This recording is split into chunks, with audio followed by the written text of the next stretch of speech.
bueno es alabar tu nombre. Cuán bueno es cantarte, traerte alabanza de corazón sincero y agradecido por tus muchas bendiciones.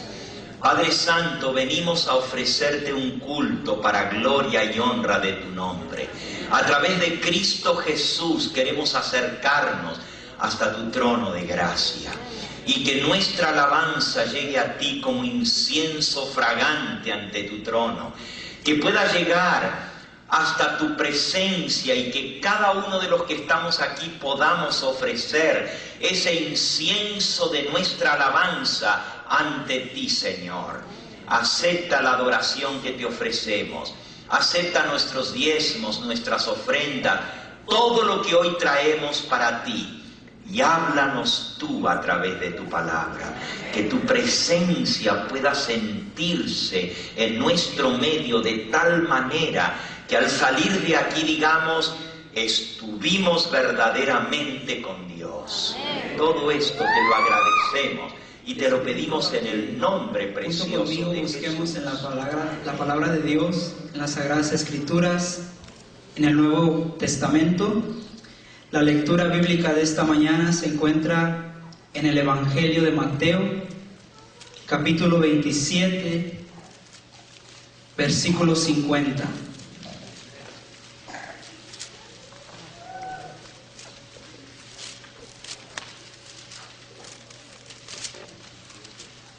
Amén. Y la palabra del Señor dice así: Mas Jesús, habiendo otra vez clamado a gran voz, entregó el Espíritu. Y he aquí, el velo del templo se rasgó en dos, de arriba a abajo, y la tierra tembló, y las rocas se partieron, y se abrieron los sepulcros, y muchos cuerpos de santos que habían dormido se levantaron, y salieron de los sepulcros. Después de la resurrección de él, vinieron a la santa ciudad y se aparecieron a muchos. El centurión y los que estaban con él guardando a Jesús, visto el terremoto y las cosas que habían sido hechas, temieron en gran manera y dijeron:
Cristo alabado y engrandecido.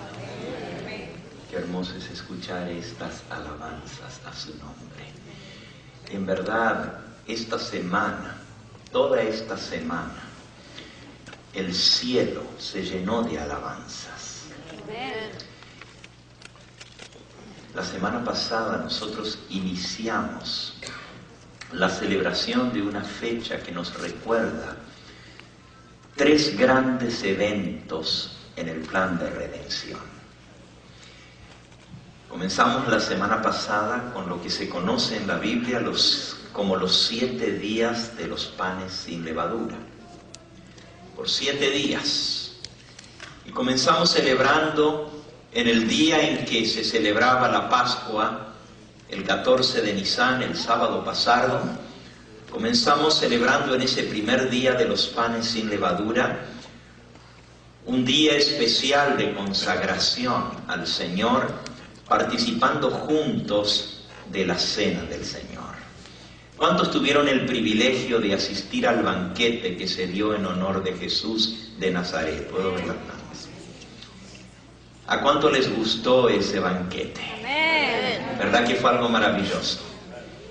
Nos sentimos muy felices de reunirnos y compartir ese banquete juntos en honor de Cristo. Fue algo muy especial. Y yo quiero públicamente en este momento agradecer a todos los que hicieron posible celebrar ese banquete. Las diaconisas, los diáconos, los ancianos trabajaron arduamente para preparar todo. Salió muy hermoso, pero ese fue solo el comienzo de la celebración. ¿Saben ustedes que allá en el cielo también hubo celebración?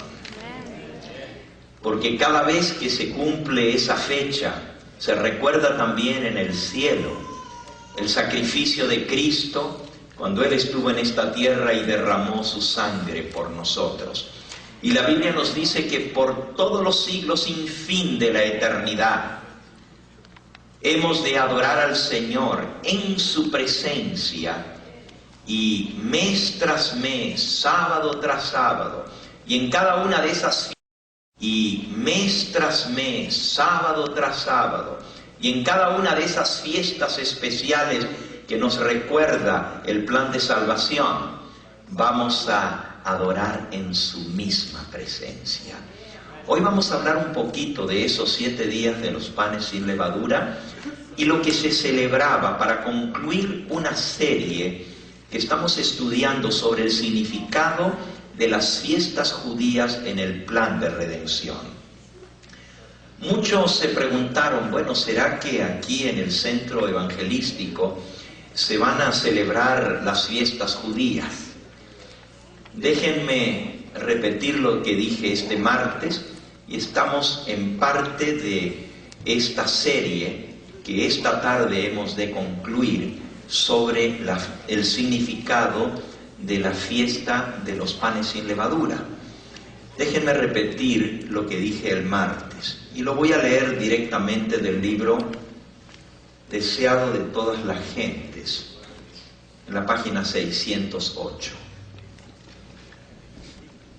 Dice así: Cristo está hablando de esa noche en que Él estableció el rito de la Santa Cena, en esa noche de cena pascual. Dice, Cristo se hallaba en el punto de transición entre 2 sistemas y sus 2 grandes fiestas respectivas. 2 sistemas, 2 fiestas respectivas. Él, Jesucristo, el Cordero Inmaculado de Dios, estaba por presentarse como ofrenda por el pecado, y así acabaría con el sistema de figuras y ceremonias que durante 4000 años habían anunciado su muerte.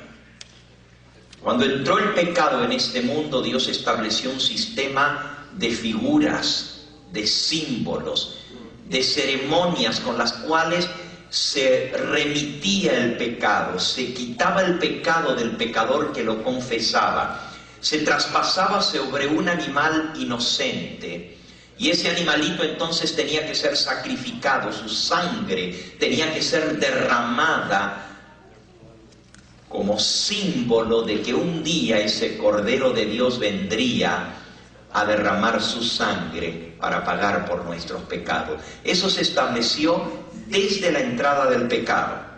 Dice aquí que Cristo iba a poner fin a ese sistema de figuras y ceremonias que durante 4000 años habían anunciado su muerte. Sigo leyendo. Mientras Jesús comía la Pascua con sus discípulos, instituyó en su lugar el rito que había de conmemorar su gran sacrificio. En lugar de la Pascua se estableció el rito de la Cena del Señor.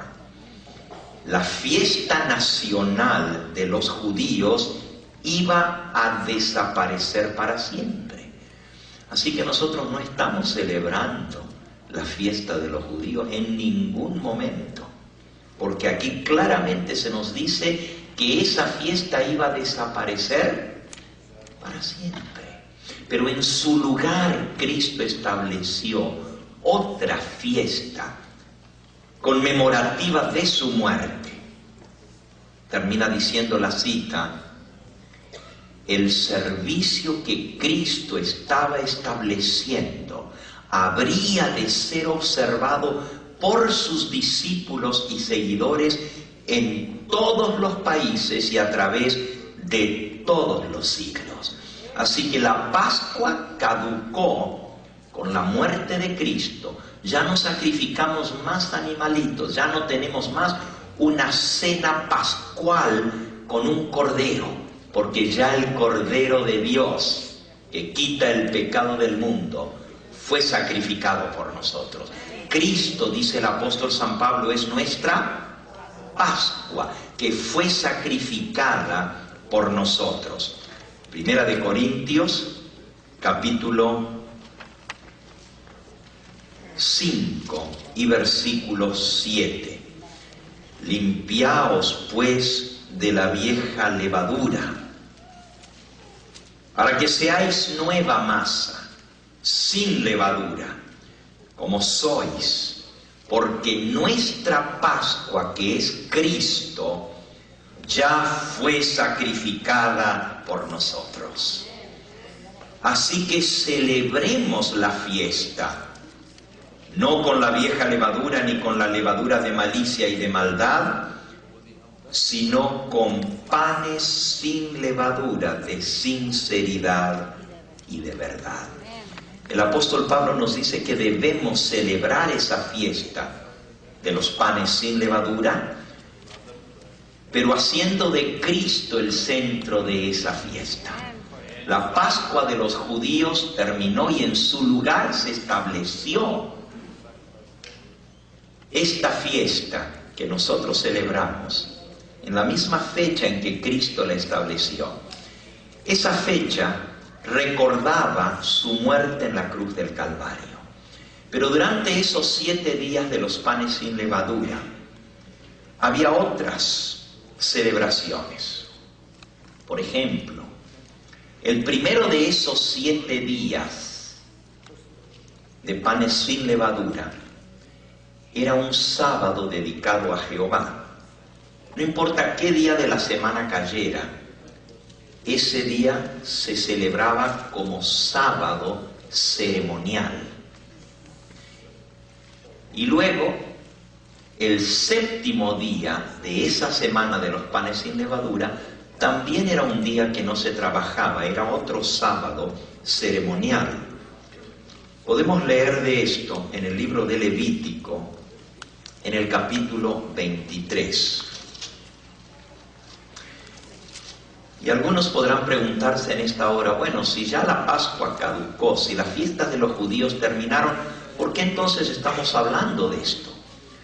En primer lugar, porque Dios lo estableció. En su palabra, Él ordenó esas fiestas y están escritas en su santo libro. Y el apóstol Pablo nos dice que toda la Escritura es inspirada por Dios. Amén. ¿Cuánto de la Biblia es inspirado por Dios?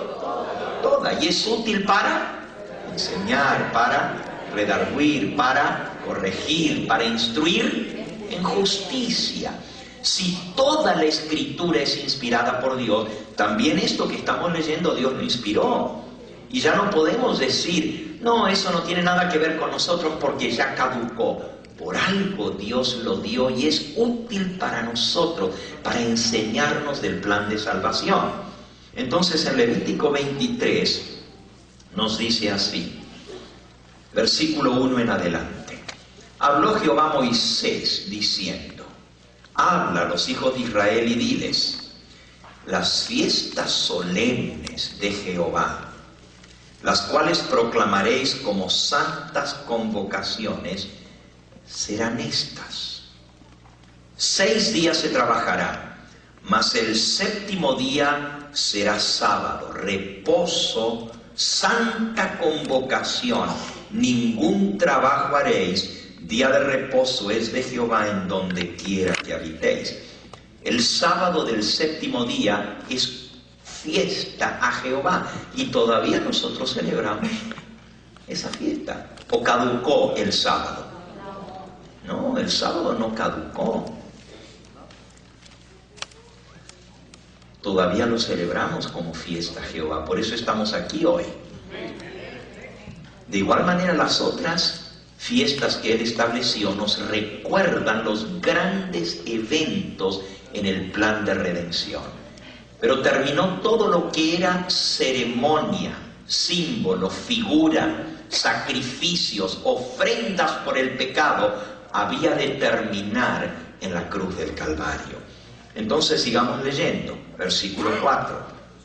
Estas son las fiestas solemnes de Jehová, las convocaciones santas, a las cuales convocaréis en sus tiempos establecidos. En el mes primero, a los 14 del mes, entre las 2 tardes, Pascua es de Jehová. Y a los 15 días de este mes es la fiesta solemne que convocaréis en sus tiempos establecidos. En el mes primero, a los 14 del mes, entre las 2 tardes, Pascua es de Jehová.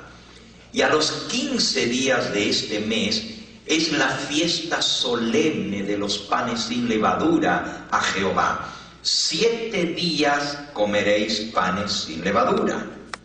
El primer día tendréis santa convocación, ningún trabajo de siervos haréis.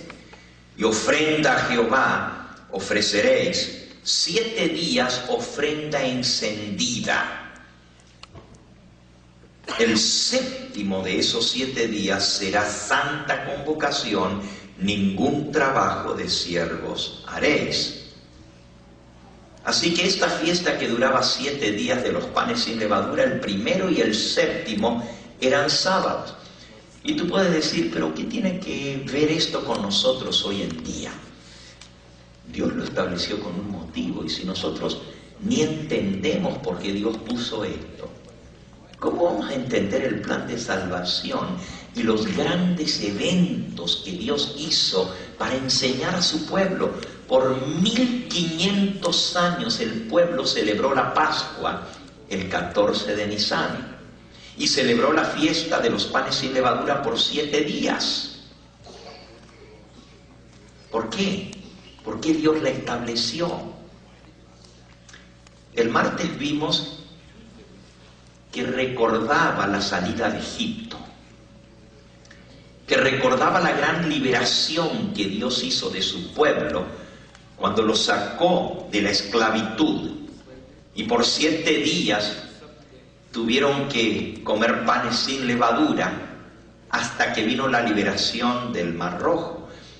Pero la mensajera del Señor nos dice que estas fiestas, y esto es en el libro Patriarcas y Profetas, si ustedes quieren anotar y leer algo muy interesante, lean el significado de esas fiestas en ese libro, en un capítulo entero que la mensajera del Señor dedica a las fiestas solemnes de Jehová.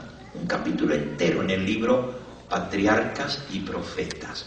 Allí pueden leer cómo todas esas fiestas recordaban un evento en la historia de salvación del pueblo de Israel, pero también se proyectaban hacia el futuro, se proyectaban hacia la liberación más grande, más completa que habría de venir a través de Cristo, el gran libertador. Así que tenían, por ejemplo, la fiesta de la Pascua, fue la noche que Dios libró a los primogénitos de los israelitas en Egipto de la muerte. Fue la noche de la última plaga y fue la noche que salieron de Egipto. Por eso se celebra la fiesta de la Pascua. Y ellos tenían que poner sangre en los dinteles y les recordaba esa noche de liberación. Por 7 días tenían que comer panes sin levadura, porque fue el tiempo que les tomó huir de Egipto hasta que finalmente Dios abrió el mar rojo y cruzaron en seco y cantaron el canto de liberación definitiva al otro lado del Jordán. Eso duró 7 días, ese trayecto desde la salida de Egipto, el cruce del Jordán y la gran liberación. Por eso el primer día era sábado solemne, no se trabajaba, en recordación de que ese día habían salido de Egipto. Y el otro, 7 días más tarde, tampoco se trabajaba, les recordaba el cruce del Mar Rojo. Esos 2 grandes eventos en la salvación del pueblo de Israel. Pero también el 16 de Nisan, el día después del primer sábado de Pascua, era la fiesta de las primicias. Versículo 8 ya leímos: ofreceréis a Jehová 7 días ofrenda encendida, el 7º día será santa convocación, ningún trabajo de siervos haréis. Pero luego dice en el versículo 9: y habló Jehová a Moisés diciendo, habla a los hijos de Israel y diles, cuando hayáis entrado en la tierra que yo os doy y seguéis su mies, traeréis al sacerdote una gavilla por primicias de los primeros frutos de vuestra tierra, de vuestra siega. Y el sacerdote mecerá la gavilla delante de Jehová para que seáis aceptos el día siguiente del día de reposo la mecerá. Y el día que ofrezcáis la gavilla, ofreceréis un cordero de 1 año sin defecto en holocausto a Jehová. Su ofrenda será 2 décimas de efa de flor de harina amasada con aceite, ofrenda encendida a Jehová en olor gratísimo. Y su libación será de vino la 4ª parte de un hin. No comeréis pan fresco, ni grano tostado, ni espiga fresca, hasta este mismo día, hasta que hayáis ofrecido la ofrenda de Jehová vuestro Dios, estatuto perpetuo, es por vuestras edades en donde quiera que habitéis. Esta fiesta de las primicias se celebraba el día después del sábado. De ese primer sábado de Pascua, o sea, el 14, se mataba el cordero pascual. El 15 se comía el cordero pascual y era día de reposo, no se trabajaba. Y el 16 era la fiesta de las primicias, que se ofrecía el grano mecido. Y luego por 7 días comían panes sin levadura, y el último de esos días de panes sin levadura también era fiesta a Jehová solemne y no se trabajaba. ¿Qué significa eso? ¿Por qué Dios mandó hacer esto? Repito, la mensajera del Señor dice que recordaba la liberación de Egipto, pero también se proyectaba hacia el futuro, a la gran liberación que vendría a través de Cristo Jesús. Déjenme leerles aquí, en el libro Conflicto de los Siglos, Vamos a ver cómo menciona aquí a estas fiestas y su cumplimiento en el plan de redención. En la página 450 y 451 del Conflicto de los Siglos se nos enseña lo siguiente. La inmolación del Cordero Pascual prefiguraba la muerte de Cristo. ¿Hacia dónde señalaba la muerte del Cordero? Hacia la muerte de Cristo. Y Pablo nos dice, nuestra Pascua, que es Cristo, fue sacrificada por nosotros. Primera de Corintios 5:7. La gavilla de las primicias del trigo, que era costumbre mecer ante el Señor en el tiempo de la Pascua, entre esos 7 días de los panes sin levadura, era figura típica de la resurrección de Cristo. Y nuevamente San Pablo nos dice, hablando de la resurrección del Señor y de todos los que resucitaron con Él, Cristo, las primicias y luego los que son de Cristo en su venida. Primera de Corintios 15:23. Como la gavilla de la ofrenda mecida antes de la cosecha, los primeros frutos de granos maduros recogidos, se mecía, así también Cristo, las primicias de aquella inmortal cosecha de rescatados, que en la resurrección futura serán recogidos en el granero de Dios, estaba prefigurado por la fiesta de las primicias.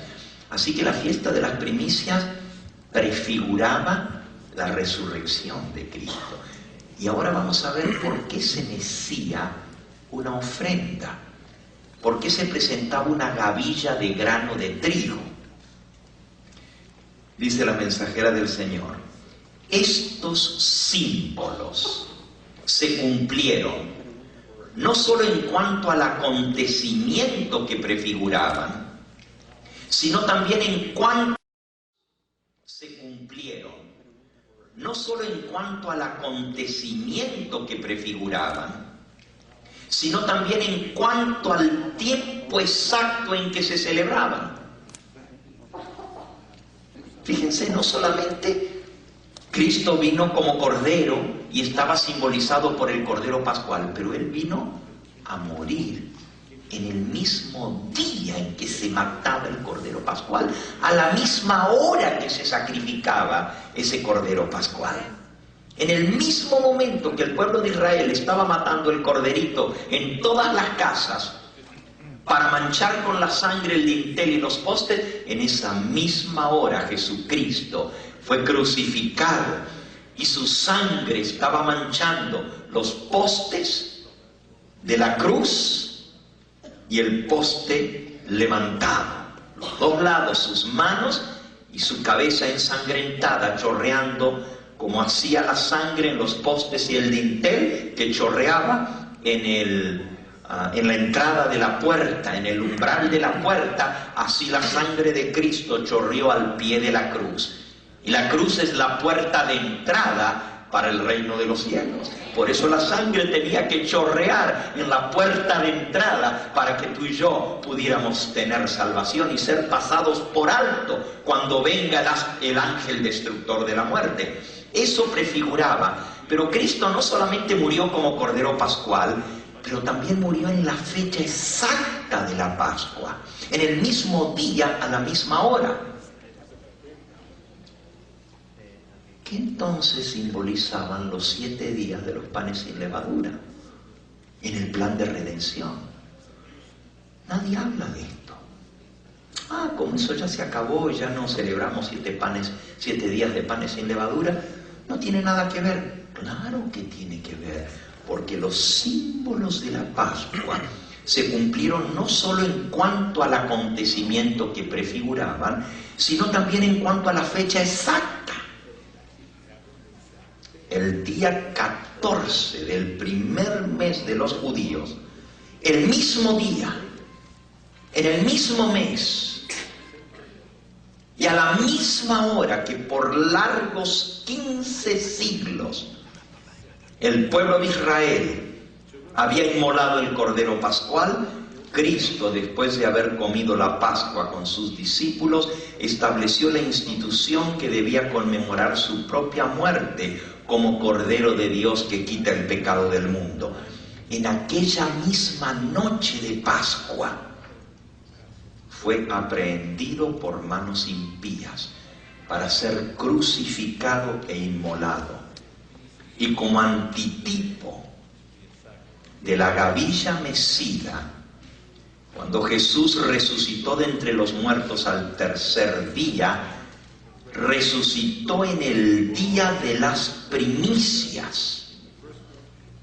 En la misma hora que se ofrecía la gavilla mecida, Cristo, habiendo resucitado, fue presentado ante el Padre. Oh, pues ahora estamos comenzando a entender lo que es lo de la gavilla mecida. Y en un momentito más lo vamos a ver más claramente. Pero vamos a detenernos un poquito en esos 7 días de los panes sin levadura. Si el primero de esos 7 era sábado y el último era sábado, día de reposo, ¿qué significado tenían en el plan de la redención? Panes sin levadura. Cuando Jesús tomó esos panes sin levadura de la Pascua, la Biblia dice que Él levantó ese pan, se lo mostró a sus discípulos, dio gracias y luego lo partió. Vamos a leer San Mateo capítulo 26 para ver qué representaba. Dice el versículo 26: mientras comían, Jesús tomó el pan, lo bendijo, lo partió, lo dio a sus discípulos y dijo: tomad, comed, esto es mi cuerpo. El pan sin levadura representaba el cuerpo de Cristo. Por eso era partido, porque su cuerpo fue magullado, partido por nosotros. Literalmente, como vimos la semana pasada, su corazón se partió por el peso del pecado y expiró en la cruz del Calvario como ofrenda expiatoria, pero literalmente su corazón se rasgó en 2 por el peso del pecado. El apóstol San Pablo, recordándonos esto, nos dice por qué fue que Cristo murió.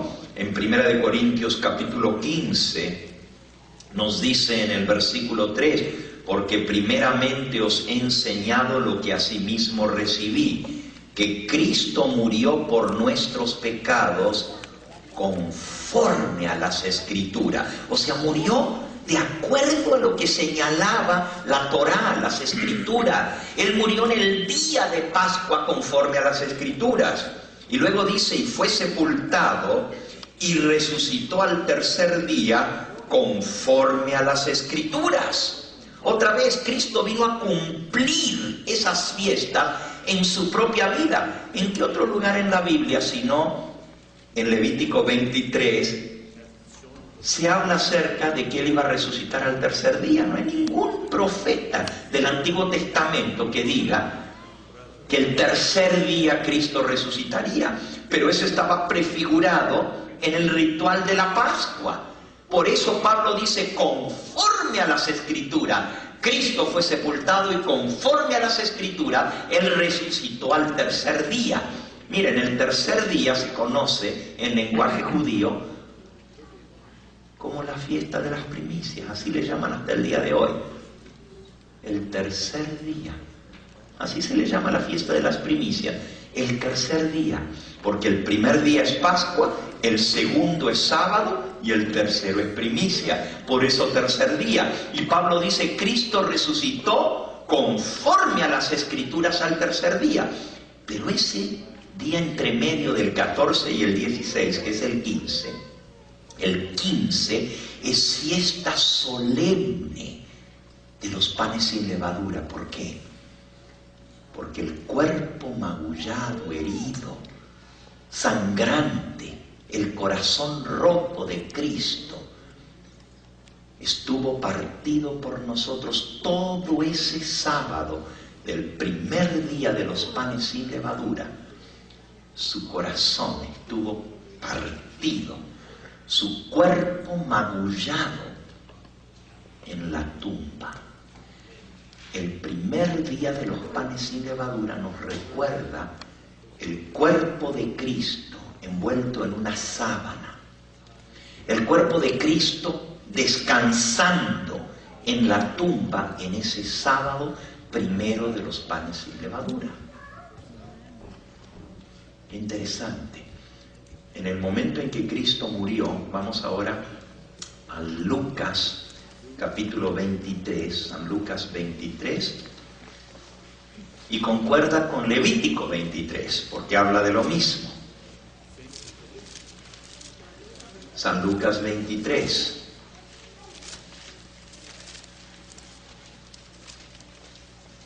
Dice allí en el versículo 44 en adelante: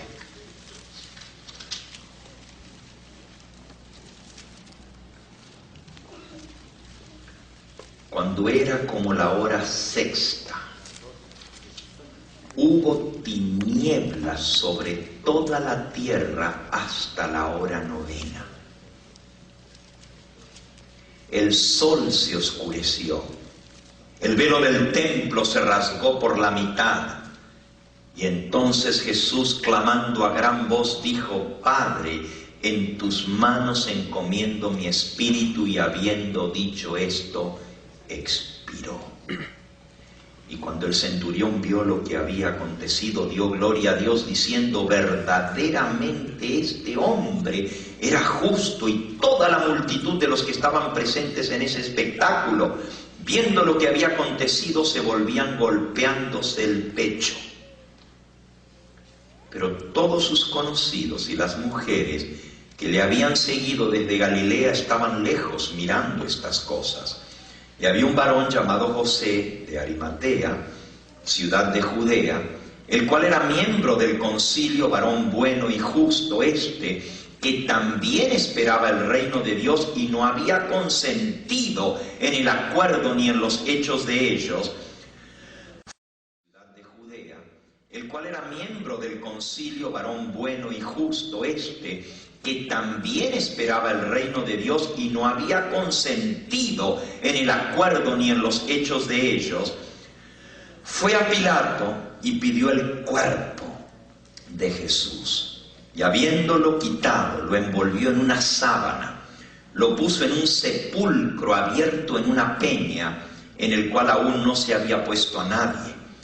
Era el día de la preparación y estaba para comenzar el día de reposo. En algunas Biblias dice: era el día de la preparación de la Pascua. Fíjense en sus Biblias, en algunas Biblias dice, en la versión Valera del 1909, dice: era la víspera de la Pascua y estaba por rayar el sábado, dice. Aquí dice: estaba por comenzar el día de reposo. Ese año, como vimos la semana pasada, ese año cayó 14 de Nisan en viernes, el año en que Cristo murió. Cayó primer día de panes sin levadura en sábado y cayó primicias en domingo, igual que este día. Este año coincidió exactamente la celebración en los días de la semana que fueron cuando Cristo murió. Por eso el viernes fue 14 de Nisan, el sábado fue 15, primer día de los panes sin levadura, y el domingo fue día de resurrección. No todo el tiempo cae así, pero este año coincidió exactamente. Ahora, es interesante porque aquí dice que era el día de la preparación, la víspera de la Pascua, cuando Cristo murió. Hubo tinieblas desde las 12 del mediodía hasta las 3 de la tarde. ¿Por qué creen ustedes que menciona estos horarios? Entre las 12 del mediodía y las 3 de la tarde se sacrificaban los corderos pascuales. Ya después de las 3 era demasiado tarde para matar el cordero para prepararlo y para ponerlo a cocer y que estuviera antes de la puesta del sol. Y como el día siguiente no se trabajaba, ni se encendía fuego, ni se cocinaba, como aprendimos este martes, que se debe guardar el sábado, que nuestra comida la debemos hacer desde el día anterior, los israelitas no estaban cocinando el cordero pascual después de la puesta del sol. Por eso, la última hora para matar el cordero eran las 3 de la tarde, pero normalmente se hacía entre las 12 del mediodía y las 3 de la tarde. Gracias. Entonces, Cristo estaba colgando en la cruz y desangrándose, pero Dios mandó tinieblas sobre la tierra para encubrir el sufrimiento de su Hijo. Y los corderos pascuales ese año tuvieron que ser matados en oscuridad. Dios estaba diciendo con eso, no hace falta que ya lo hagan. El velo del templo se rasgó de arriba abajo. No hace falta más que se sacrifiquen corderos. Terminó el servicio del santuario porque el verdadero Cordero de Dios estaba siendo sacrificado. Ahora, las tinieblas representan luto. La oscuridad representa tristeza por la muerte de Cristo. El Padre se entristeció con su Hijo y todo el pueblo de Israel debiera haber estado al pendiente de ese cordero que estaba muriendo, pero estaban ocupados en matar sus corderitos que ya no tenían significado alguno. La mensajera del Señor dice en el libro Deseado de todas las gentes que en el templo se sacrificaba el cordero pascual a las 3 de la tarde, cerrando esas 3 horas en que por todo Jerusalén se escuchaba el balido de los corderitos muriendo. Imagínense, ese día de Pascua en cada casa se mataba un animalito. Desde las 12 del mediodía a las 3 de la tarde se sentía el balido de los corderitos. Y Cristo estaba gimiendo en la cruz. A la misma hora que los corderitos estaban gimiendo, Él como Cordero de Dios estaba gimiendo en la cruz. Pero el último cordero que se sacrificaba era en el templo. Y cuando el sacerdote mataba el cordero pascual, era la última oportunidad de matar el corderito. Después de eso, ya el pueblo de Israel no podía matar el cordero. Porque el sacrificio del templo de las 3 de la tarde cerraba el tiempo de matar corderos pascuales. Así Cristo expiró a las 3 de la tarde, exactamente según lo prefiguraba el ritual simbólico de la Pascua. Pilato fue y pidió el cuerpo de Cristo, lo bajaron de la cruz, lo envolvieron en una sábana. En el mismo momento en que corderos estaban siendo puestos a cocer a las brasas en los hornos, y el horno que se hacía en Israel es muy parecido al que se hace en muchos países hispanos hasta el día de hoy. Eran hornos de barro y allí metían a cocer al horno los corderos pascuales. Si ustedes recuerdan, la instrucción de la Pascua decía que no se podía hacer el cordero ni hervido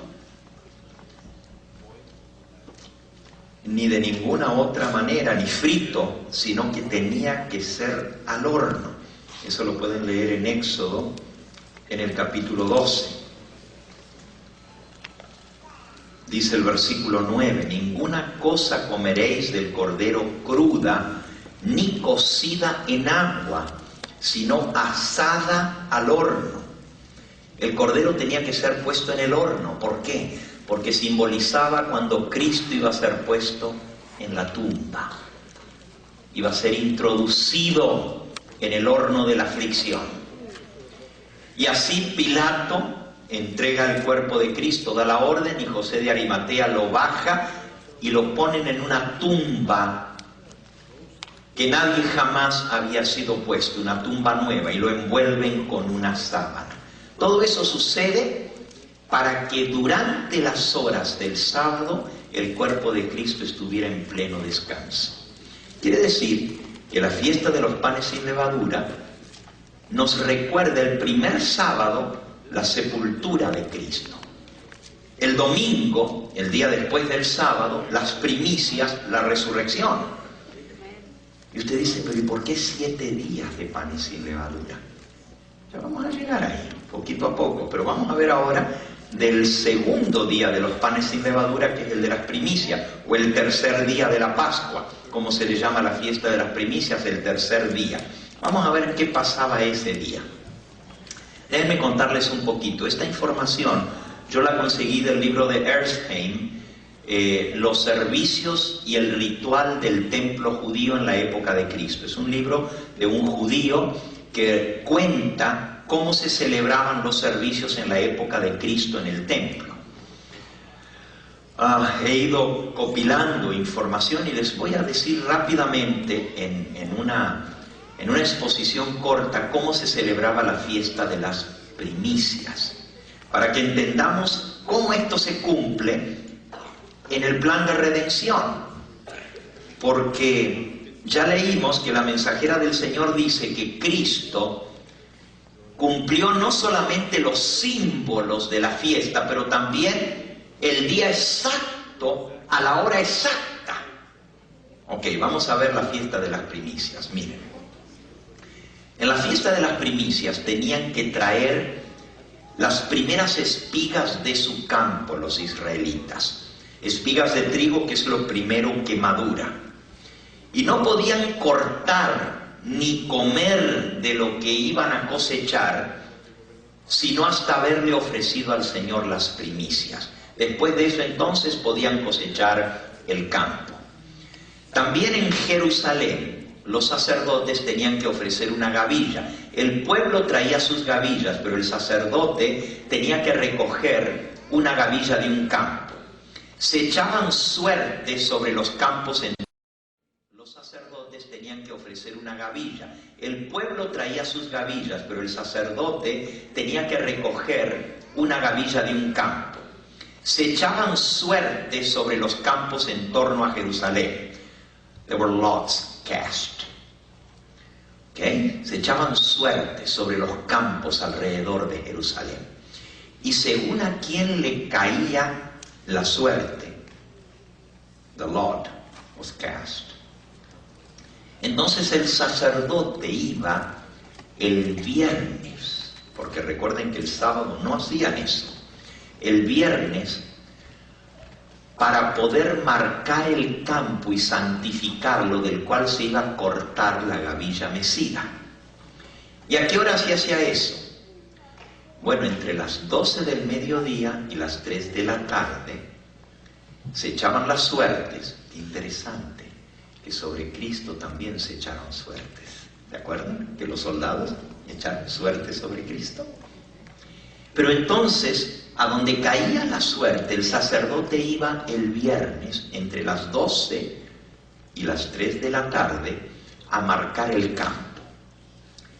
Si la suerte caía cerquita del templo, alguno de los campos sembrados en las afueras de la ciudad de Jerusalén, detrás de los muros, pues no les demoraba mucho tiempo, pero a veces la suerte caía en un campo más lejano de las familias representadas por los sacerdotes, porque se echaba la suerte sobre las familias de los sacerdotes, y era un gran privilegio.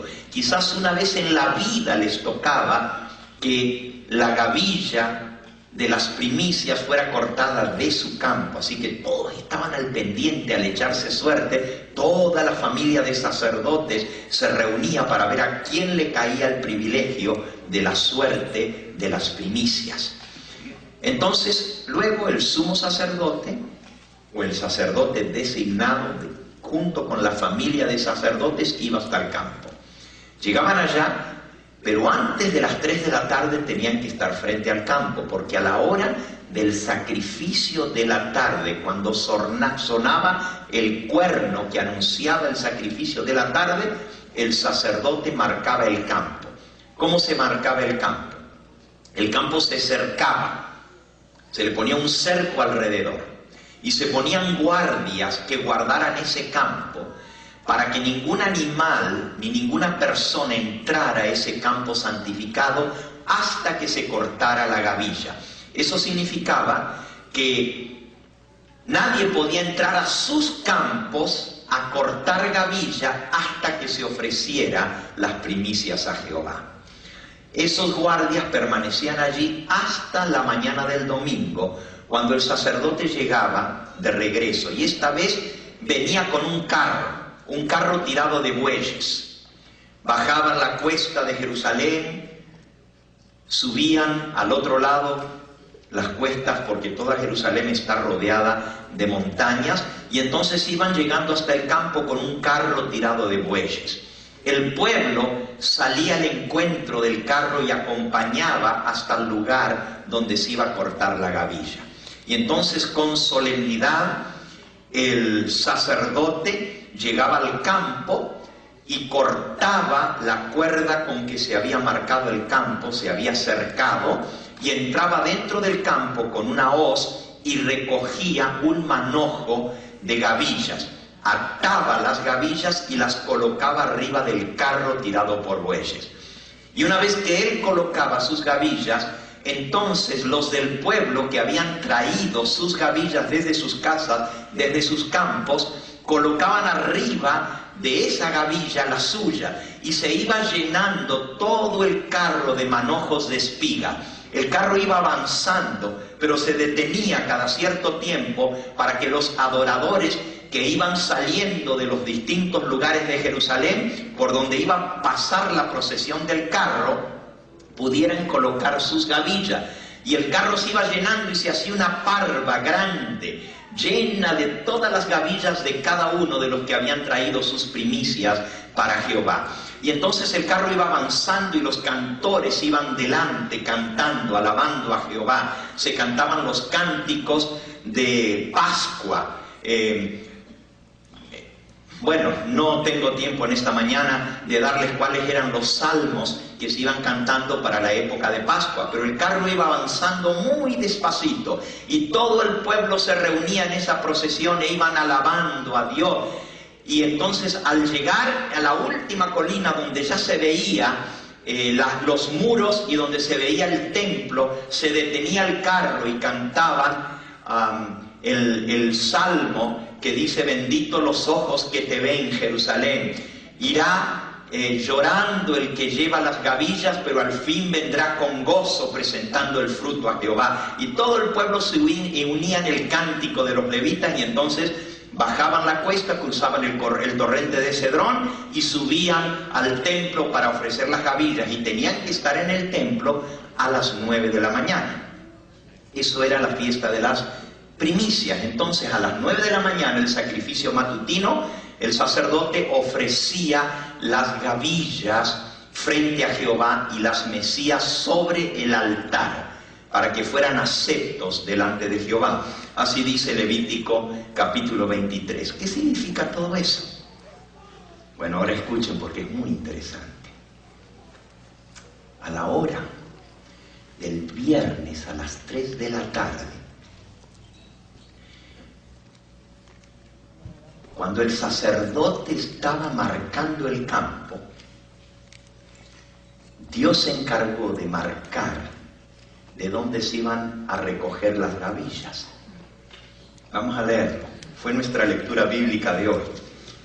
San Mateo capítulo 27. Ahora el cumplimiento de esa fiesta en el plan de redención. Mateo 27. Dice el versículo 45. Desde la hora sexta hubo tinieblas sobre toda la tierra hasta la hora novena. Y cerca de la hora novena, las 3 de la tarde, Jesús clamó a gran voz diciendo: Elí, Elí, lama sabactani. Esto es: Dios mío, ¿por qué me has desamparado? Y algunos de los que estaban allí decían al oírlo: a Elías llama. Al instante, corriendo uno de ellos, tomó una esponja, la empapó de vinagre y poniéndosela en una caña se la dio a beber. Pero los otros decían: deja, veamos a ver si viene Elías a librarlo. Mas Jesús, habiendo otra vez clamado a gran voz, entregó el Espíritu. Y aquí el velo del templo se rasgó en dos, de arriba abajo, y la tierra tembló, y las rocas se partieron, y se abrieron los sepulcros, y muchos cuerpos de santos que habían dormido se levantaron, y saliendo de los sepulcros después de la resurrección de él, vinieron a la santa ciudad y aparecieron a muchos. Cuando Cristo murió, las 3 horas antes hubo tinieblas, de las 12 del mediodía a las 3 de la tarde, pero alrededor de las 3 de la tarde, cuando Cristo pegó ese grito, ese alarido en la cruz: Dios mío, ¿por qué me dejaste solo? Y después de decir eso, dijo: Padre, en tus manos encomiendo mi espíritu, y expiró. En ese momento hubo un terremoto. La tierra tembló, las rocas se partieron. Fue un tremendo terremoto para que se partieran las rocas. Se despeñaron por los peñascos las rocas del temblor tan grande de tierra. Imagínense, hubo relámpagos por el fragor de tierra. La tierra estaba bajo tinieblas, oscura. Una mortaja lóbrega había caído sobre toda Jerusalén y sus alrededores. Y de pronto comienza a temblar la tierra, parecía como el fin del mundo. Oscuridad, relámpagos, truenos, fragor. Y de pronto, en medio de los relámpagos, la tierra comienza a temblar, las rocas se parten y caen. Pero dice: se abrieron los sepulcros. El viernes a las 3 de la tarde, cuando el sacerdote marcaba el campo, Dios marcó el lugar de donde iba a recoger la gavilla de las primicias. Los sepulcros fueron marcados, pero salieron de los sepulcros el viernes a las 3 de la tarde, cuando el sacerdote marcaba el campo, Dios marcó el lugar de donde iba a recoger la gavilla de las primicias. Los sepulcros fueron marcados, pero salieron de los sepulcros los que habrían de resucitar después de la resurrección de él. Resucitaron con él. Miren cómo lo explica el deseado de todas las gentes. En la página 729.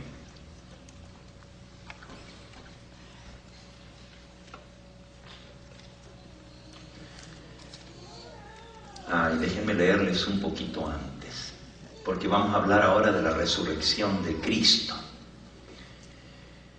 Cuando Cristo resucitó, también hubo un terremoto. 2 terremotos hubo. Uno cuando Él murió y el otro cuando Él resucitó. Léanlo en Mateo capítulo 28 y versículo 1.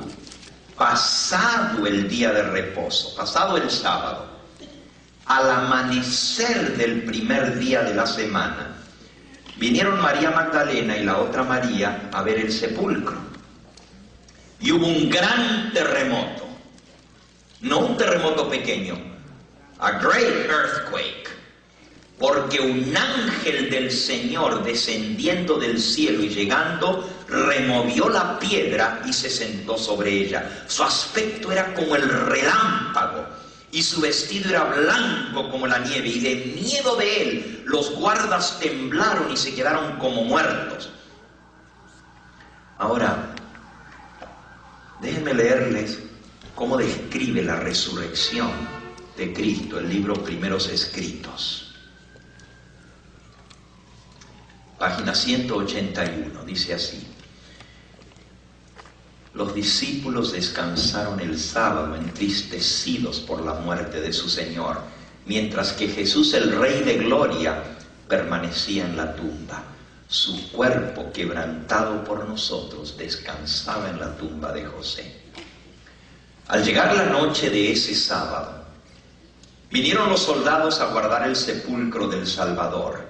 al llegar la noche de ese viernes, vinieron los soldados a guardar el sepulcro del Salvador, mientras los ángeles se cernían invisibles sobre el sagrado lugar. Fíjense, el sacerdote ponía guardas alrededor del campo. La guardia romana fue puesta a guardar la tumba, pero los ángeles de Dios también vinieron a guardar el campo de donde se iba a recoger las primicias. Sigo leyendo. Transcurrió lentamente la noche.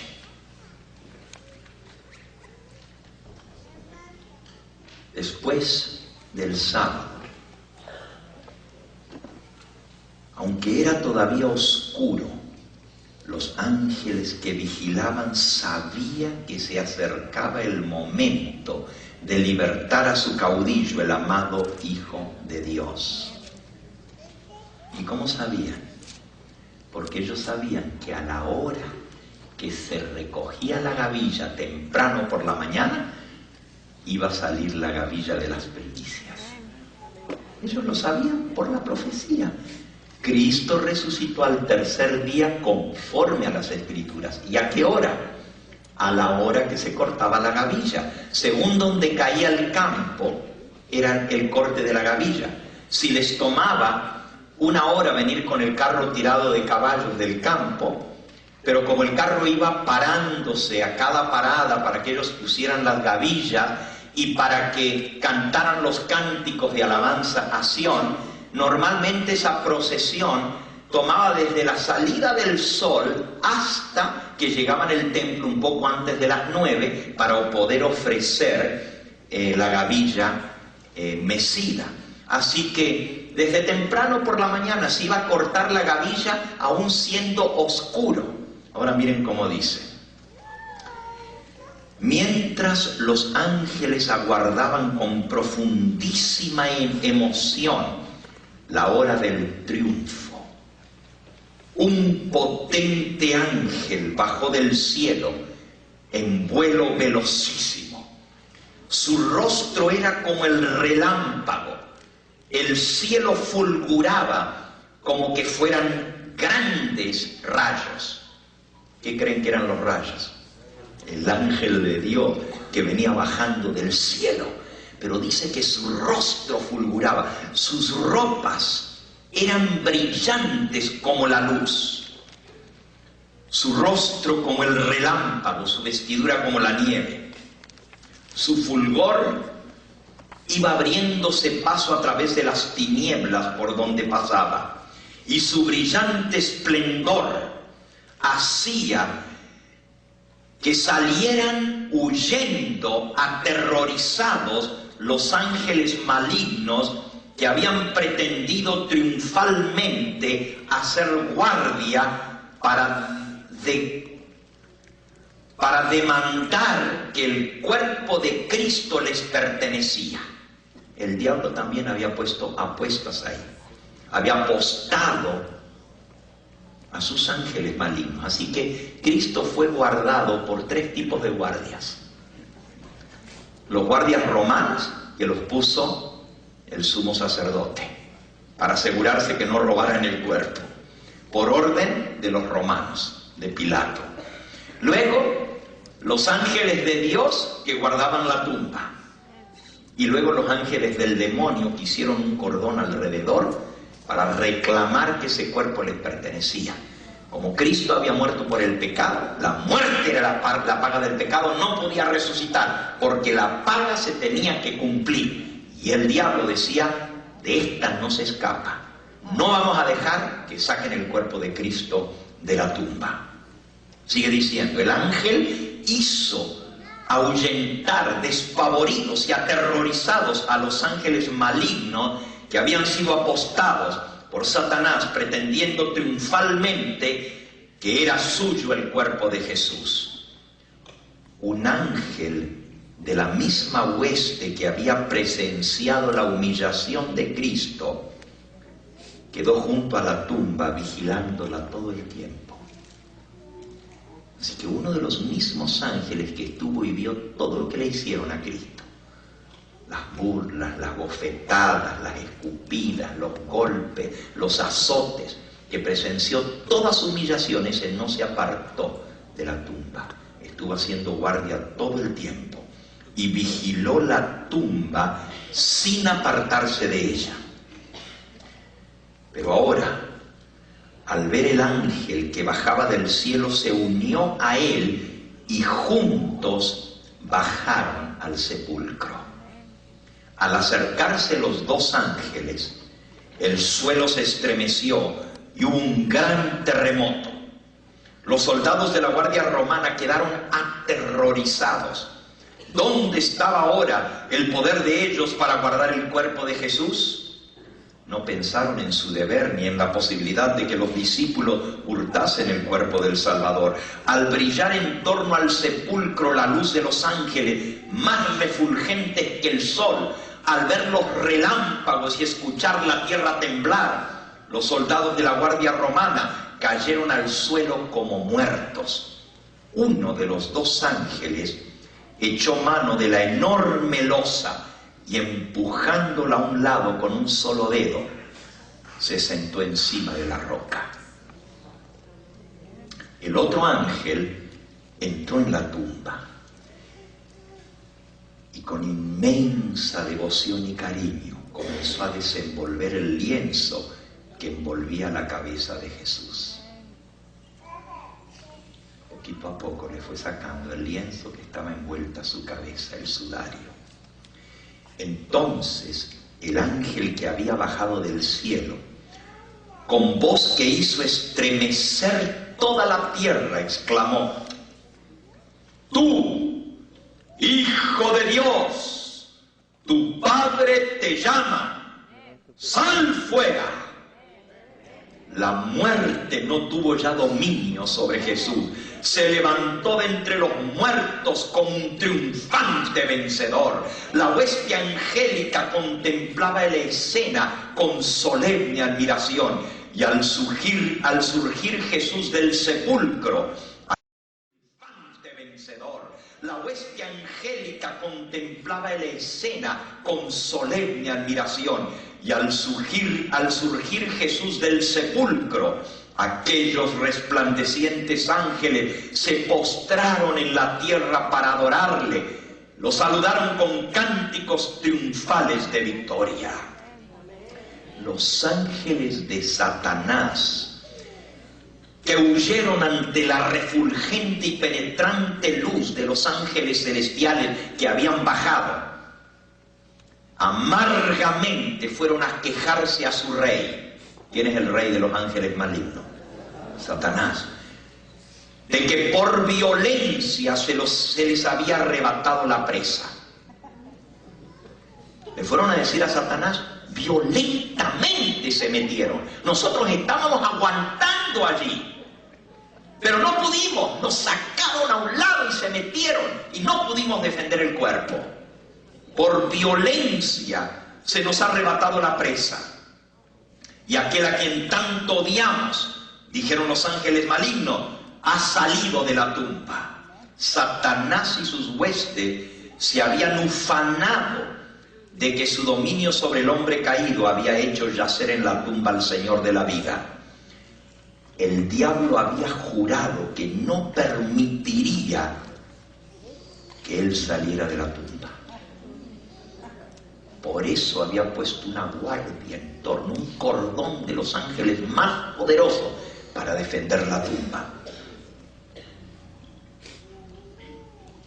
Pero su triunfo infernal duró poco tiempo, porque al resurgir Jesús de su cárcel como majestuoso vencedor, Satanás comprendió que después de un tiempo él mismo iba a tener que morir y su reino pasaría al poder de su legítimo dueño. Rabiosamente se lamentaba Satanás.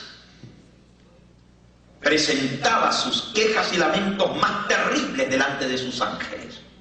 Imagínense, todo esto pasó y la gente ni sabe lo que pasó en torno a la cruz. Rabiosamente el diablo presentó sus más terribles lamentos y quejas, porque a pesar de todos los esfuerzos que hicieron, no pudieron impedir que Jesús saliera de la cruz, quien en cambio abrió para el hombre un camino de salvación, de modo que todos pudieran andar por él y ser salvos. Amén. Satanás y sus ángeles se reunieron en consulta para deliberar. ¿Y ahora qué hacemos? Tenemos que enfrentarlo, dijeron. Tenemos que luchar todavía para que no pueda subir al Padre. Satanás mandó a sus siervos, sus ángeles, a desatar una guerra contra los ángeles celestiales. Resulta que nosotros nada sabemos de esto, pero está todo en la Biblia. No es Elena de White solamente que lo dice. ¿Ustedes lo quieren leer en la Biblia? Vayan conmigo. Les voy a leer 2 o 3 versículos y se van a sorprender de lo que van a leer. Porque a veces leemos la Biblia muy apresuradamente y no nos detenemos a ver lo que realmente está diciendo. Vayan a Apocalipsis al capítulo 12. Apocalipsis 12. Dice el versículo 7. Después hubo una gran batalla en el cielo. Miguel y sus ángeles luchaban contra el dragón. Y luchaban el dragón y sus ángeles, pero no prevalecieron, ni se halló ya lugar para ellos en el cielo.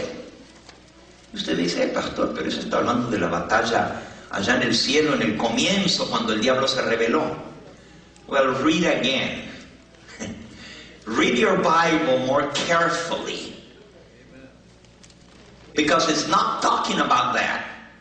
Esta batalla en el cielo no fue la primera batalla. Nosotros siempre usamos este versículo para hablar de la batalla en el cielo antes de la creación del hombre, cuando el diablo fue expulsado del cielo.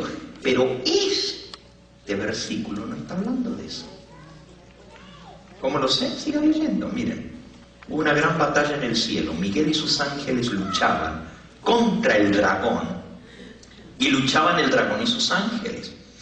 Pero no prevalecieron. No pudieron vencer esa guerra que el diablo desató cuando Cristo resucitó de la tumba. Y no se halló ya lugar para ellos en el cielo. Y te dice, no, pero ¿cómo? ¿Estaban en el cielo? Y fue lanzado fuera el gran dragón, la serpiente antigua que se llama Diablo y Satanás, el cual engaña al mundo entero, fue arrojado a la tierra y sus ángeles fueron arrojados con él. Usted dice, pero eso no fue allá en el comienzo. No, aquí dice que el diablo estaba engañando ya al mundo entero, pero fue arrojado a la tierra. Y miren el 10, entonces oí una gran voz en el cielo que decía, ahora ha venido la salvación y el poder y el reino de nuestro Dios y la autoridad de su Cristo, porque ha sido lanzado fuera el acusador de nuestros hermanos, el que los acusaba delante de nuestro Dios de día y de noche. Cuando el diablo fue echado en esta guerra, dice aquí que los ángeles dijeron, fue echado fuera el acusador de nuestros hermanos, el que los acusaba delante del trono de día y de noche. ¿Cómo es que el diablo acusaba a los hijos de Dios? Lo ven en el libro de Job, que se fue a acusar a Job delante de Dios. ¿Y cómo el diablo tuvo acceso otra vez al cielo si ya lo habían echado una vez? En Apocalipsis 12:3 está la primera caída del diablo. Ahí mismo, en el capítulo donde estamos. Pero la que estamos leyendo ahora no es la primera caída del diablo del cielo, es la segunda expulsión del cielo. Dice, ay pastor, pero esto no será doctrina hereje, esto que usted está diciendo. Yo nunca había escuchado tal cosa, que el diablo fue echado 2 veces del cielo. You better believe it. porque está escrito aquí, está escrito en el espíritu de profecía. En el versículo 3 está la primera caída, dice: apareció otra señal en el cielo, he aquí un gran dragón escarlata, que tenía 7 cabezas y 10 cuernos, y en sus cabezas 7 diademas, y su cola arrastraba la tercera parte de las estrellas del cielo y las arrojó sobre la tierra. Esa fue la primera caída del diablo del cielo, cuando arrastró una tercera parte de los ángeles del cielo y los arrastró a esta tierra. Y el dragón se paró frente a la mujer que estaba para dar a luz, a fin de devorar a su hijo tan pronto como éste naciese. Y ella dio a luz un hijo varón, que regirá con vara de hierro a todas las naciones, y su hijo fue arrebatado para Dios y para su trono. Ahí está hablando de cómo el diablo trató de matar a Cristo cuando Él nació, pero no pudo, porque Cristo resucitó y fue arrebatado para Dios. Y dice en el versículo 7, y después hubo una gran batalla en el cielo. Miguel y sus ángeles luchaban contra el dragón, y luchaba el dragón y sus ángeles. Fue lanzado fuera el acusador de nuestros hermanos, el que los acusaba delante de Dios de día y de noche, versículo 11, y ellos le han vencido por medio de la sangre del Cordero y de la palabra del testimonio de ellos, y menospreciaron sus vidas hasta la muerte. Por lo cual alegraos, oh cielo, y los que moráis en ellos. Mas ay de los moradores de la tierra y del mar, porque el diablo ha descendido a vosotros con grande ira, sabiendo que tiene poco tiempo. El diablo se dio cuenta cuando Cristo resucitó que su reino estaba destruido y que él iba a ser muerto. Y ahora sabía que le quedaba poco tiempo. ¿Y qué hizo? Cuando vio el dragón que había sido arrojado a la tierra, persiguió a la mujer que había dado a luz al hijo varón. Ahí está la secuencia profética. No podemos agarrar este versículo y tirarlo allá atrás, antes de la creación del mundo, la primera caída del diablo, porque aquí dice que primero Cristo, hijo varón. Ahí está la secuencia profética. No podemos agarrar este versículo y tirarlo allá atrás, antes de la creación del mundo, la primera caída del diablo, porque aquí dice que primero Cristo resucitó, fue arrebatado para Dios, y hubo una guerra en torno a eso. Pero los ángeles dijeron: ahora fue echado fuera el que acusaba a nuestros hermanos.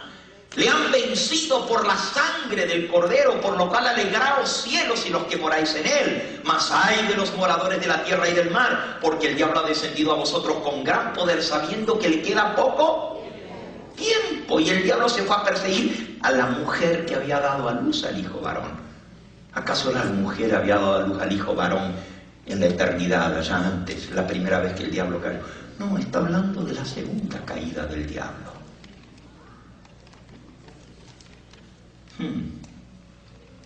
Este no es el único versículo que habla de esto. Cristo mismo enseñó esto cuando estuvo aquí en la tierra. Vamos a buscarlo. En el Evangelio según San Juan, dice en el capítulo 12, justamente en esos días antes de su muerte, para la época de la Pascua, que ya los judíos venían de todas partes a celebrar la Pascua. Dice el versículo 20 de Juan 12. Había ciertos griegos entre los que habían subido a adorar en la fiesta. Y estos se acercaron a Felipe, que era de Betsaida de Galilea, y le rogaron diciendo: Señor, queremos ver a Jesús. Felipe fue y se lo dijo a Andrés, y Andrés y Felipe se lo dijeron a Jesús. Y Jesús les respondió: ha llegado la hora para que el Hijo del Hombre sea glorificado. De cierto os digo que si el grano de trigo no cae en la tierra y muere, queda solo, pero si muere lleva mucho fruto. El que ama su vida la perderá, y el que aborrece su vida en este mundo, para vida eterna la guardará. Si alguno me sirve, sígame. Y donde yo estuviere, allí también estará mi servidor. Si alguno me sirviere, mi Padre le honrará. Ahora está turbada mi alma. ¿Y qué diré? Padre, sálvame de esta hora, si para esto he llegado a esta hora. Padre, glorifica tu nombre. Entonces vi una voz del cielo: lo he glorificado y lo glorificaré otra vez. Y la multitud que estaba allí y había oído la voz decía que había sido un trueno. Otros decían, un ángel el que le ha hablado. Respondió Jesús y dijo: no ha venido esta voz por causa mía, sino por causa de vosotros. Ahora es el juicio de este mundo. Ahora el príncipe de este mundo será echado fuera. Y yo, si fuere levantado de la tierra, o cuando fuere levantado de la tierra, a todos atraeré a mí mismo. Y decíais esto dando a entender de qué muerte iba a morir. Hablando de su muerte, él dijo: cuando sea levantado de la tierra. Hablando de su crucifixión, a todos atraeré a mí mismo. Pero él dijo: ahora es el juicio de este mundo. Ahora el príncipe de este mundo será lanzado fuera. Cristo dijo que el diablo iba a ser echado fuera.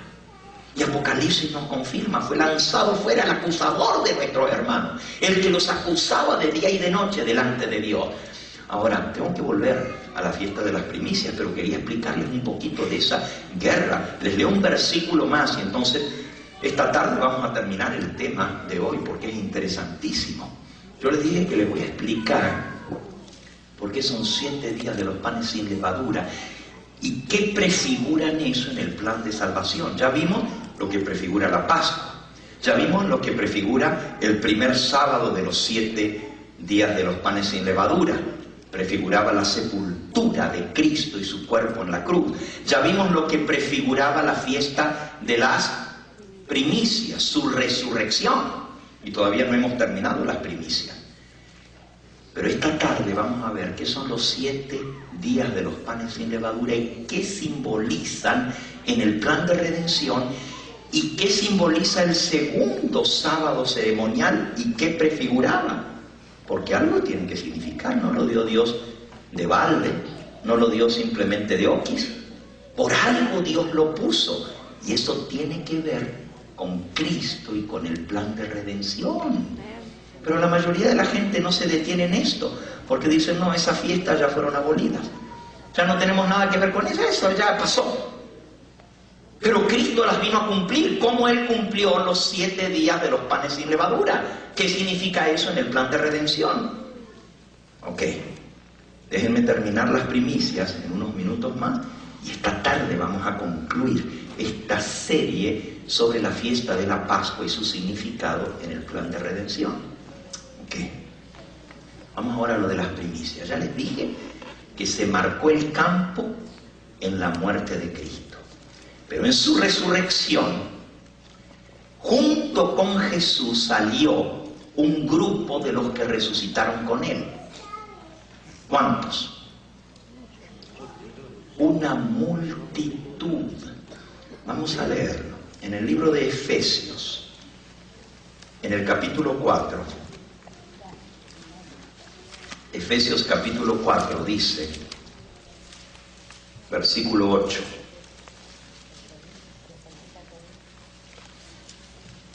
Por lo cual dice: subiendo a lo alto, llevó cautiva la cautividad y dio dones a los hombres.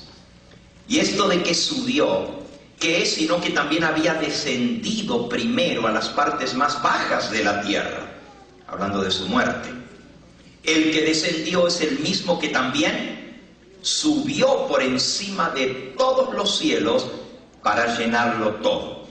Subiendo a lo alto, llevó cautiva la cautividad. Si ustedes notan, esta es una cita, y es una cita del Salmo 68. Si ustedes van al Salmo 68, versículo 18, el Salmo 68 es un salmo mesiánico. Dice así, 68, 18. Subiste a lo alto, cautivaste la cautividad, tomaste dones para los hombres, tomaste dones para los hombres. En el margen de la Biblia, en inglés, dice, llevaste una multitud de cautivos y diste dones a los hombres. Qué interesante, una multitud de cautivos, llevaste cautiva la cautividad. Los cautivos de la muerte fueron rescatados con las gavillas de las primicias. Y hablemos un poquito de esos que resucitaron con Jesús. Cuando Cristo resucitó, no resucitó solo. Sacó de la tumba una multitud de cautivos que salieron con él. Elena de White lo pone de esta manera. Allí mismo en El Deseado de todas las gentes, en la página 729. Cristo resucitó de entre los muertos como primicias de aquellos que dormían. Él era el representado por la gavilla agitada o mecida, y su resurrección se realizó en el mismo día, a la misma hora, que esa gavilla era cortada y presentada delante del Señor. Durante más de 1000 años, las primeras espigas de grano maduro de los campos de la mies se recogían, y cuando la gente subía a Jerusalén para la Pascua, se agitaba la gavilla de primicias como ofrenda de agradecimiento delante de Jehová. No podía meterse la hoz a la mies para juntarla en gavilla sin antes ofrecer la primera gavilla de primicias a Jehová. La gavilla dedicada a Dios representaba la mies. Así también Cristo, las primicias, representaba la gran mies espiritual que ha de ser juntada para el reino de Dios. Su resurrección es símbolo y garantía de la resurrección de todos los justos. Porque si creemos que Jesús murió y resucitó, así también debemos creer que Dios traerá con Jesús a la vida a los que durmieron en Él. Y ahora escuchen, porque el próximo parrafito es el que me interesa. Miren lo que dice. Al resucitar Cristo, sacó de la tumba una multitud de cautivos. ¿Cuántos? Una multitud de cautivos. Sacó de la tumba una multitud de cautivos. ¿Cuántos? Una multitud de cautivos. El terremoto ocurrido en ocasión de su muerte marcó sus tumbas. Interesante, el terremoto de las 3 de la tarde del viernes marcó el campo, marcó las tumbas, las dejó abiertas. Y cuando Él resucitó, hubo otro terremoto que echó afuera de la tumba los cuerpos de los que estaban en ellas. ¡Wow! Un terremoto rajó la tumba y el otro terremoto los tiró para afuera. Pero salieron vivos. Dice aquí, ¿quiénes eran? ¿Quiénes creen ustedes que eran? Escuchen qué interesante. Ahora voy a Primeros Escritos. Página 183. Dice así. Cuando Jesús resurgió triunfante de la muerte y del sepulcro, mientras la tierra tambaleaba y se sacudía y los fulgores del cielo brillaban con relámpagos y truenos sobre el sagrado lugar, muchos de los justos muertos, obedientes a su llamamiento, salieron de los sepulcros con él, como testigos de que Cristo había resucitado. Aquellos favorecidos santos salieron glorificados. ¿Quiénes eran? Eran santos escogidos de todas las épocas, desde Adán hasta los días de Cristo. ¡Wow! ¡Qué interesante! Santos escogidos de todas las edades, desde el comienzo del mundo hasta los días de Cristo. Sigo leyendo. Mientras que los príncipes judíos procuraban ocultar la resurrección de Cristo, Dios levantó con Jesús una multitud de santos de sus tumbas para que atestiguasen que Jesús había resucitado y para proclamar su gloria. Los resucitados diferían en estatura y en aspecto. Unos eran muy grandes, de noble continente, altísimos. Otros no tan altos. Se me informó que los habitantes de la tierra habían ido degenerando con el tiempo, perdiendo fuerza y donaire. Satanás tenía el dominio de las enfermedades y la muerte, y en cada época los efectos de la maldición del pecado se habían hecho más visibles y más evidentes en la estatura de los hombres. Y así se mostraba el poderío de Satanás sobre la raza humana. Los que habían vivido en los días de Noé y de Abraham, los que vivieron antes del diluvio, parecían ángeles por su gallardía y su imponente aspecto, pero los de cada generación sucesiva habían resultado más débiles, más sujetos a enfermedades y de vida más corta. Satanás ha ido aprendiendo a molestar y a debilitar la raza humana. Los que salieron de los sepulcros cuando Jesús resucitó se aparecieron a muchos en la santa ciudad, diciéndole que ya estaba cumplido el sacrificio por el hombre, que ya Jesús, a quienes los judíos crucificaron, había resucitado de entre los muertos, y como comprobación de sus palabras declaraban: nosotros resucitamos junto con Él y salimos de la tumba. Atestiguaban que el formidable poder de Jesús los había sacado de los sepulcros. A pesar de los falsos rumores que se propagaron, ni Satanás, ni sus ángeles, ni los príncipes de los sacerdotes lograron ocultar la resurrección de Jesús, porque los santos resucitados divulgaron la maravillosa y alegre nueva. ¡Qué tremendo! Ahora, ¿quiénes eran? Eran santos de todas las edades, escogidos, desde la época de Adán hasta los días de Cristo. ¿Tenemos algún dato más para saber quiénes resucitaron? Sí, hay un dato más. Y con este dato más vamos a saber exactamente quiénes fueron. Deseado de toda la gente, es página 730. Al resucitar, Cristo sacó de la tumba una multitud de cautivos.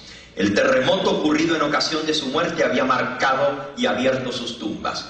Y el terremoto ocurrido en su resurrección los echó fuera de las tumbas y salieron con él. Eran aquellos que habían dado testimonio de la verdad a costa de su vida. Eran mártires que habían sido colaboradores con Dios. Y ahora habrían de ser testigos de aquel que los había resucitado. ¿Quiénes eran? Mártires. Mártires. Desde la época de Adán hasta los días de Cristo. Ahora les hago una pregunta. ¿Quién fue el primer mártir? Desde los días de Adán algunos resucitaron. ¿Saben quién resucitó en esa resurrección? Abel. Sí, Abel está en el cielo. Y en los días de Cristo, ¿quién murió como mártir? Muy bien, el único que menciona el Nuevo Testamento que murió durante los años que Cristo ejerció su ministerio fue Juan el Bautista, que fue decapitado por órdenes de Herodes y por el capricho de Herodías. Él también resucitó. Ahora, los de la antigüedad impresionaron por su estatura, gigantes caminando por la ciudad, y la gente los miraba y se asustaba, y ellos decían: yo soy Abel que resucité. Todos los que murieron como mártires, pero ellos no los conocían solo por el testimonio de ellos, y les creían por ver su estatura, porque nunca habían visto cosas semejantes. Pero los que resucitaron de la época de Cristo, había uno que sí lo conocían. Y ese era Juan el Bautista. Y cuando vieron que Juan el Bautista había resucitado, imagínense qué tremendo testimonio para el poder de Cristo. Esas eran las primicias, los mártires. Ahora, hay primicias de los muertos, pero también hay primicias de los vivos. ¿Ustedes saben cuáles son las primicias de los vivos? 144.000. ¿Nunca han leído sobre eso? 144.000. No, de los vivos. De los muertos son los que resucitaron con Cristo en su resurrección, pero eran primicias porque es la primera gavilla que se ofrece a Jehová, y después de eso viene toda la cosecha completa. Cuando Cristo resucitó, Él resucitó con la gavilla de las primicias, pero como acabamos de leer, la gavilla representaba toda la mies que va a resucitar cuando Él venga en su venida. Por eso 1 Corintios 15:23 dice: con Cristo las primicias, y luego los que son de Cristo en su venida. La gran resurrección en la venida de Cristo va a resucitar a las primicias. Pero ¿y de los vivos? ¿Quiénes van a ser primicias? Bueno, nomás les leo un versículo para que vayan tomándole gustito al sermón de esta tarde. Porque si habías hecho planes de no venir por la tarde, tienes que cambiar tus planes. Mire lo que dice Apocalipsis capítulo 14.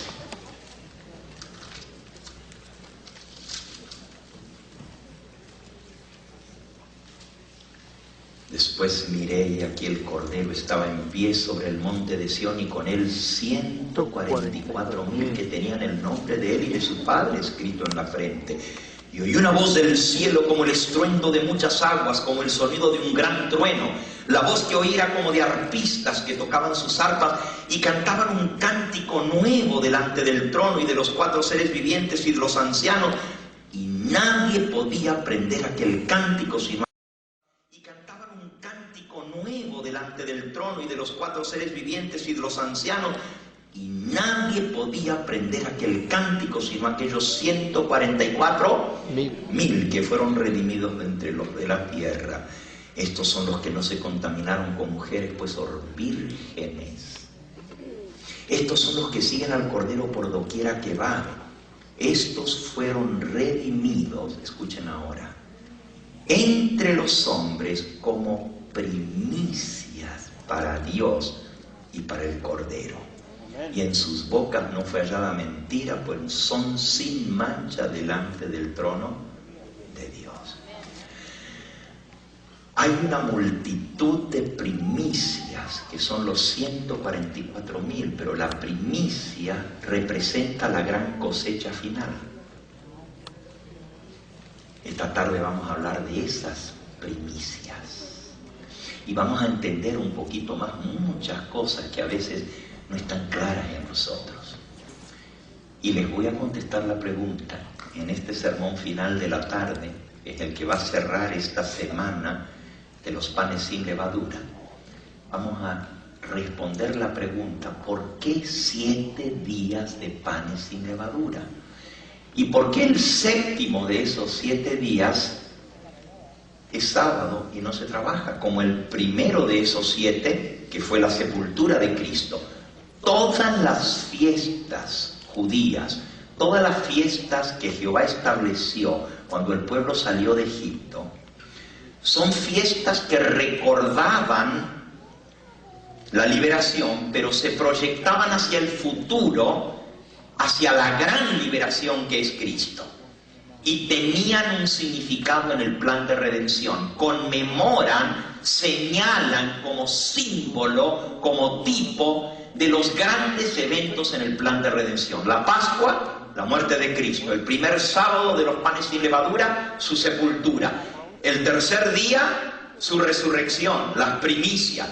7 días, y se los digo esta tarde, El último sábado de la Pascua, otro evento en el plan de redención. Y 50 días más tarde, el Pentecostés, otro gran evento en el plan de redención.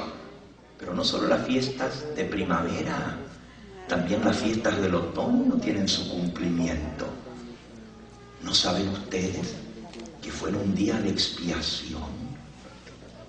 El Yom Kippur, la sexta fiesta de los judíos, de un gran evento en el plan de redención, sucedió en el cielo. ¿Ustedes saben lo que pasó en ese día de Yom Kippur? El 22 de octubre de 1844. ¡Oh, importantísimo! Pero resulta que nosotros, como pensamos que esas fiestas están allá y que ya se acabaron y ya no tenemos nada que ver con ellas, no las estudiamos y no entendemos, porque para entender los caminos de Dios hay que buscarlos en el santuario. Dios se revela a través del santuario. Ese es su plan de redención en tipo y figura. Y para entender esos 7 días de los panes sin levadura, tenemos que ver el ministerio de Cristo en el santuario. Y para poder entender los 7 días de los tabernáculos y el 8º día, que también es sábado, tenemos que entender las fiestas de Jehová. Y usted dice, pero ¿y eso de los tabernáculos qué tiene que ver?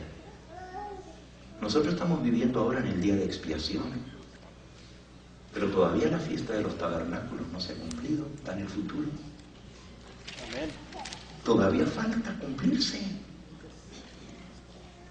Pero la gente no quiere estudiar de esto y dice, ya los que andan siguiendo a Gambetta hasta van a guardar la fiesta.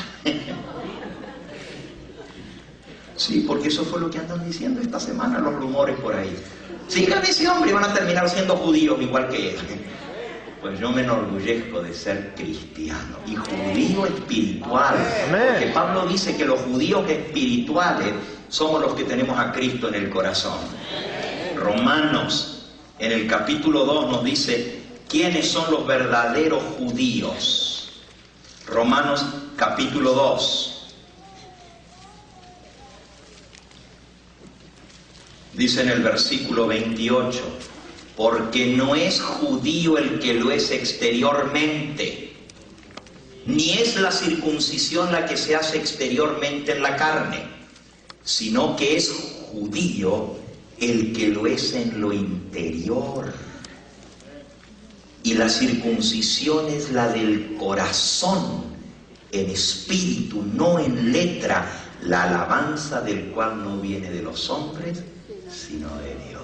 Ese judío quiero ser yo, el que está circuncidado en su corazón, el que tiene la señal del pacto en su vida, el que ha sido marcado por el Señor para redención. Ese es el verdadero judío. Y todos nosotros debemos ser judíos de corazón, no de la carne, no de la letra, sino del espíritu, porque el espíritu es el que da vida. Y para ser parte del pueblo de Dios hay que ser judío, porque el pueblo judío es el pueblo escogido, y al pueblo judío se le hicieron todas las promesas. Y si nosotros queremos ser parte de los redimidos, tenemos que ser parte de ese pueblo escogido, pero no de la carne, sino del espíritu, porque no es judío el que lo es según la carne, sino el que lo es según el espíritu. Y nuestro último versículo, concluimos con este, en Gálatas capítulo 3. Gálatas 3. Dice el versículo 26 en adelante, pues todos sois hijos de Dios por la fe en Cristo Jesús. Porque todos los que habéis sido bautizados en Cristo, de Cristo estáis revestidos. Ya no hay judío ni griego, ya no hay esclavo ni libre, ya no hay varón ni mujer, porque todos vosotros sois uno en Cristo Jesús. Y si vosotros sois de Cristo, ciertamente linaje de Abraham sois y herederos según la promesa. Hey, I want my inheritance. Yo quiero mi herencia y yo voy a reclamar mi herencia porque soy judío, descendiente de Abraham, y a él le hicieron las promesas. Y el que no quiera entrar en los vínculos del pacto, que es a través del bautismo en Cristo Jesús, se va a quedar sin herencia, porque no es hijo de Dios. Los hijos de Dios son los que son descendientes de Abraham por la fe, los que entran en los vínculos del pacto, y para eso hay que hacer un pacto. Abraham hizo pacto con Dios. Isaac hizo pacto con Dios. Jacob hizo pacto con Dios. El pueblo de Israel hizo pacto con Dios. Mi pregunta es, ¿has hecho tú un pacto con Dios? Porque si no tienes pacto con Dios, estás fuera. No tienes ni esperanza ni derecho. Cuando el Señor venga, va a venir a buscar a todos los que hicieron pacto con Él, de aceptarle como Dios y Salvador. Y la señal del pacto en el Antiguo Testamento era la circuncisión. Pero la señal del pacto en el Nuevo Testamento es el bautismo. Y si tú no has sido bautizado como Cristo mandó, haciendo un pacto solemne con Él, estás perdido. Porque Él dijo, el que creyere y fuere bautizado será salvo, mas el que no creyere está ¿qué? Condenado. ¿Tú te quieres condenar? Sigue viviendo, no tienes nada más que hacer, ya estás condenado. Pero si quieres ser salvo, tienes que hacer un pacto de salvación con el Señor a través del bautismo. El próximo sábado nosotros vamos a tener un bautismo aquí. Amén. Va a ser el bautismo de las primicias de nuestro ministerio. Amén. Y si tú quieres ser parte del pueblo de Dios, entrar en los vínculos del pacto, necesitas ser bautizado. Y si fuiste bautizado una vez, pero rompiste el pacto con Dios, lo quebrantaste, te fuiste de vuelta al mundo y vives como que no fueras hijo de Dios, porque tu vida no mostraba que eras un verdadero hijo de Dios, necesitas hacer un nuevo pacto con Él. Y si tú haces ese pacto, Dios dice, yo seré tu Dios y tú serás mi hijo.